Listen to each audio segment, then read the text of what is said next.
Hey guys, welcome back to Electrical Car Repair Life. If you guys have a Chevy Cruze and your windshield wipers do not work, guys, okay, windshield wipers do not turn on, we'll guys explain which fuse you need to check. Now we'll guys have more than 200 videos on this car because our mission, guys, is to save you as much money as we can. So all we need in return, guys, please subscribe to the channel, like the video and drop a comment below with your honest recommendation. That way we know how to improve, guys, and how to make better videos for you. So this is, guys, the car right here. It's a 2015 Chevy Cruze, but it will work for the whole generation from 2008 to 2016. All of them use the same components. So doesn't matter which engine you have, 1.4, 1.8, the procedure is practically the same, guys. So what we need to do now, guys, we need to go ahead and open the hood. Okay, it's under the hood, that fuse. We need to support it now. Perfect.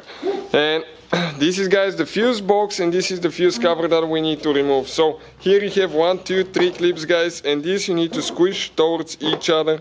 Okay, and after that, okay, you pull it up. Perfect. Now the fuse, guys, that we need to check, it's actually called a JK's fuse. Okay, it's this fuse right here, guys. This is fuse number 6. Next to the fuse there is a little number that tells you this is fuse number 6. How you remove it? We're going to get the fuse puller here. There is one clip, we push back and then we can pull it up. Okay, perfect.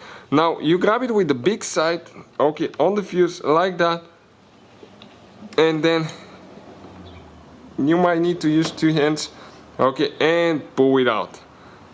Now, guys, this fuse, in some cases you can tell if it's a good or if it's a bad fuse, but not always. What I usually do for the JK's fuses and the other ones as well, I will show you guys how we test them.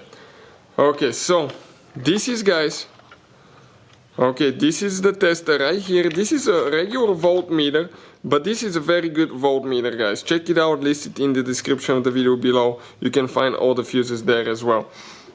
I have it set on continuity. Now if I touch both elements on the fuse, one here, one there, I should get zeros, guys, if everything's right.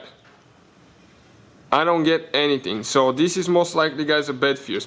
Now I will go ahead and grab a new one quick.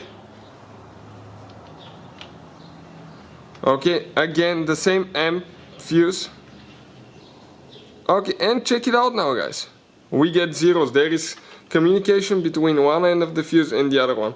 When you are ready to install it, guys, all you have to do, okay, you need to make sure that you align everything, push it in, guys, okay, make sure that it goes all the way in. Don't forget to put your fuse puller here as well because you will need it later. And this is, guys, the whole procedure. If that doesn't fix the problem, we have a video that explains how to remove windshield wiper motor, how to replace the switch and all that stuff. Thank you for watching and see you guys next time.